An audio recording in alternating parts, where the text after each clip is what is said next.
Before we get started in telling you about what we're doing in our UNIV 101 classes, and I'll explain what UNIV 101 is too for those of you who aren't aware, we're going to practice what we preach a little bit and take you through a mindfulness exercise.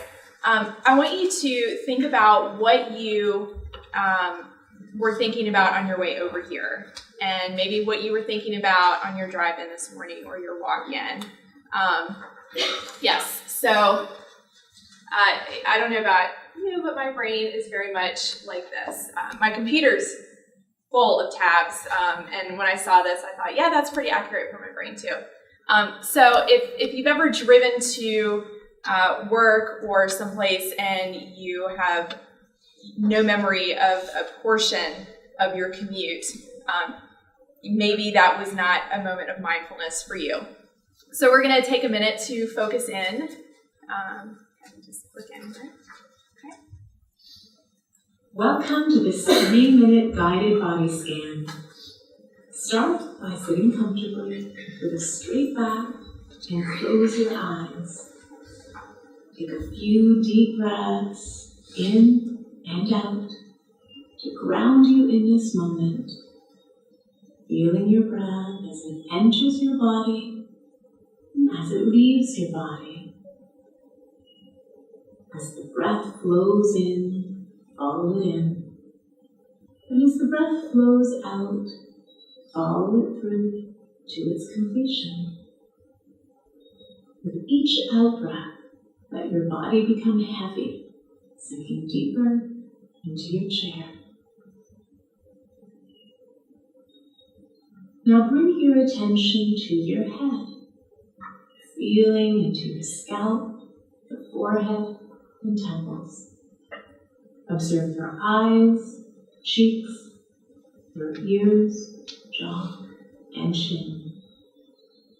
Breathing in and out, letting all tensions release. Now lower your focus to the neck and shoulders, letting them soften.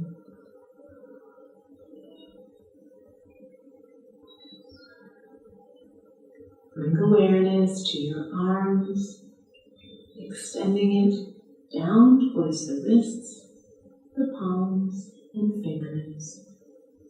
Observing any sensations that arise on the surface of the skin or deeper within. Now come to the chest and torso area, being aware of the abdomen, and bringing your awareness around to the back, observing your upper back and lower back. And if you notice any intensity here, try directing the breath into those areas, letting them soften. And bring your attention to your pelvis and hips, and scanning the legs, the ankles, the feet, and the toes. Direct your breath into these areas, relaxing into stillness. Notice how paying attention to the entire length of your body feels. Then, when you're ready, bring your attention back to the room and slowly open your eyes. Enjoy this relaxed, peaceful state and take it with you into your day.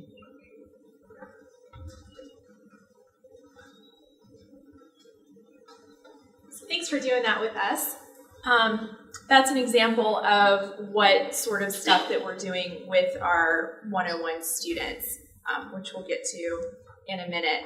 But I want to tell you how this got started.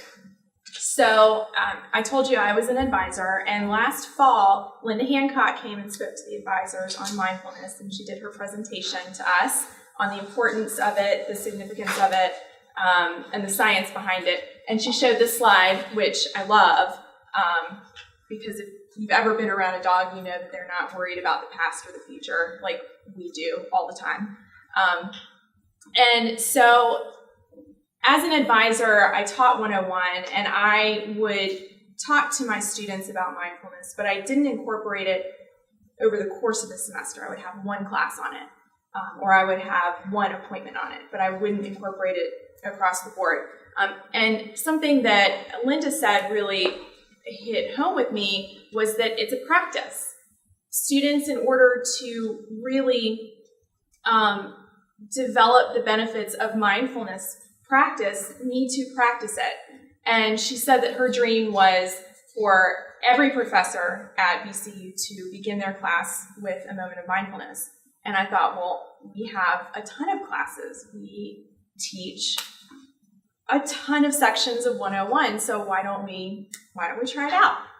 So I emailed her, and she was like, yes, let's do it. Love you. And as advisors, part of our job is to assess students and make sure that they are acclimating to college well, and make sure that they aren't having any tremendous difficulties, and we noticed that they were. So these are some of the causes that some of the advisors and realistically anybody in student affairs and in a teaching position may hear about from students. And there are short and long-term consequences that come from those causes. We know that 59% of college students reported at least one episode of overwhelming anxiety in a 12-month period, and this is the national data from the National College Health Assessment of almost 80,000 students. And that number, as Elizabeth and I were preparing for the presentation, we have seen that number rise through the years. So it was 8% lower a few years back, and we expect that number to continue to increase. So this is a real issue that needs to be addressed. Here at VCU, using the same instrument last spring, we see a tremendous need for something to address some of these mental health concerns. 85% feeling exhausted, not from physical activity, 43% feeling so depressed it was difficult to function. So there really is a need, and starting from that first year experience, to integrate something to equip students with tools to be able to handle some of these issues. We also know from our VCU data, using the same instrument, that the top 4 reasons why students feel they aren't doing well academically can be addressed using some of these mindfulness tools. And so that's when Elizabeth came to the well and came to me and said, what can we do about this? What can we do to integrate this into 101 classes? So for those of you who aren't aware what mindfulness is, the definition from John Kabat-Zinn, he's the guru of mindfulness. It's the awareness of that emerges through paying attention to the present moment, on purpose, without judgment. So noticing the thoughts that are occurring in your mind, noticing the tabs that are open. There's a ton of research out there that supports the benefits of practicing mindfulness, and a lot of that research is with college students. So we thought, well, let's keep going with that. And then the cool thing about mindfulness is it leads to an increase in positive well-being. It increases those things that increase positive well-being, like self-regulation, values clarification, cognitive, emotional, and behavioral flexibility. So we're excited about that. So our research question, and we decided to collect data on this, is, does a brief mindfulness exercise at the beginning of class once a week for 10 weeks in a first-year experience seminar increase first-year college students' awareness, decrease their perceived stress, increase their well-being, and impact their academic success? So there's not a whole lot of research out there on the academic impact of mindfulness practice in college. There is some out there in middle and high schools. So our first goal was to lower student stress and thereby decreasing the occurrence of depression and anxiety. We wanted to increase students' well-being and flourishing, and increase their grade point average and retention. So we're combining roles. Amanda is the Wellness Resource Center, so she wants to help their mental well-being, as I do too. My role in my current position is partly to retain students. So how can we incorporate that to make students be more successful? And then ultimately, we'd like to have our data support having faculty use mindfulness in their class so that we can say, this really does work. If you take the first 2 or 3 minutes in class to focus on breathing, to bring attention into the present so that students can check their worries and troubles and ruminations at the door, they will be more successful in your class. So we're hoping to show that. So Intro to the University, UNIV 101, is taught the first semester of the student's first year of college. So first semester, first year, freshmen. It is to help students be successful. So helping them not only acclimate to the academic changes that college brings, but also social and community as well. Help students adjust everything, like how to approach a faculty member. The majority are taught by university academic advising advisors. There are 21 currently teaching UNIV 101. The class meets for once a week for the entire semester, 1 hour a week. And total, there are 953 students, which is just over 21% of the freshman population. So we pared down to just the advisors who are teaching UNIV 101 because there are some others around the university teaching a version of it. So we have 857 in our sample. Those who are receiving mindfulness the number is 533, and those not receiving mindfulness are 324. The groups were determined by whether or not the advisor wanted to do mindfulness in their class. We weren't forcing it on anybody. Most of them were saying, yes, let's do this. And then the rest of them said, you know what, sounds like a great idea, but I have a lot on my plate right now. Maybe I'll try it next year. So the way we went about this, we decided week 1 to have someone from the research team go into every UNIV 101 class, and it was mass chaos, but it was organized chaos, and it worked really well. We tag teamed, and Linda and Charmaine Lamb from Focused Inquiry came up with a PowerPoint, which you'll see in a minute. And we all went into the mindfulness sections and gave them the presentation on what mindfulness is, and went into all of the 101s and gave them a questionnaire as well to collect data. So weeks 2 through 11, the instructors of 101 are starting their classes with 3 to 5 minutes of mindfulness.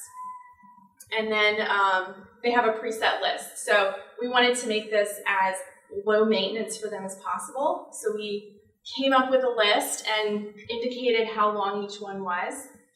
So they could start class, read a reminder to the students about the benefits of mindfulness, why they're doing what they're doing. And they could just click play and go from there and move on to the rest of class. We do have a resource list as well. Linda and I and Trisha, she's not here. Trisha Saunders from The Well as well came up with a resource list, and it's posted on the Well's website. So that's open to everybody. It's a Google sheet that you'll see. If you have any suggestions, shoot us an email, and we want to keep having it. It's a live document, so we're going to keep adding stuff to it. So the faculty of the mindfulness groups post it in their Blackboard page, so students can click on it and look at it on their own if they want to. And then, so questionnaires are given at the 1st, 6th, and 12th weeks. And so this is a preview of the presentation that was given to the Mindfulness University 101 session. So those are who we're calling the treatment. This was the very first class before the first questionnaire was given. And we'll just quickly scroll through this, but we talked a lot about what makes somebody successful and how that research has come to lead us to self-control and paying attention into emotion regulation And it's because these people who were successful had skills that come from mindfulness. And we talked about the definition of mindfulness, and that being happy and successful here at VCU relies on being able to practice and be mindful in certain situations, and certainly as sort of a second nature instinct that will help them through their college experience and beyond. There are some great YouTubes that are sprinkled throughout, so we encourage you to check these out at another time, why mindfulness is a superpower, and that mindfulness doesn't look the same for everybody. There are different pieces that work for different people better, and just encouraging them to try out and find which ones work best for them. And we also mentioned that, even as young as they feel and are, that they are, in a sense, dinosaurs. There are 7-year-olds that are being taught mindfulness skills for self-regulation and are seeing benefits, even at that young of an age. So just focusing on the reflexes that our body has and how mindfulness will help to help them through. Everybody's different. Some people like apps and websites. Some people like the in-person. And that's why there's a bank, and it's important to practice different ones. And then this sort of laid out the ground rules. So at the beginning of each class, students would be given an opportunity to practice 3 to 5 minutes of mindfulness. If they choose not to participate that day, that's okay, because being quiet and sitting quietly looks the same as mindfulness, and just being respectful of those who do wish to practice. And this was their introduction to what would be happening throughout the rest of the semester. So in the questionnaires, we used 3 vetted questionnaires. The Mindful Attention Awareness Scale. Is Kirkborn Brown in here? Thank you for this. And then the Perceived Stress Scale and the Flourishing Scale. I don't believe they're here. That's a joke. I'm just kidding. I know they're not here. Additional questions. We collected demographics and other items like whether or not they had previously been exposed to mindfulness, because they are being exposed some in middle and high school now. So we wanted to see where they were in that. And where we are now, question 1 has been collected and entered. We have not ventured into it yet, looked at the data. Questionnaire 2 has been collected and it is in the process of being entered. And then our final questionnaire, time 3, is going to be we're going to start collecting that in mid-November. And we want to thank everyone on our research team. There are so many people who we have talked to about this. These folks, most of them have gone into the classrooms. Let's see, Linda, thank you, Dr. Conley, Abigail Conley, Amber Cummings, Charmaine Lamb, Ed and Renee helped us develop how we were going to run this. Kristen Donovan, thank you, Tricia Saunders, and Ashlyn Anderson. Like I said, everyone's been such a big help because we needed all hands on deck, and it was awesome. And then we have our research assistants as well, who are helping to enter data and collect research. Thank you all very much.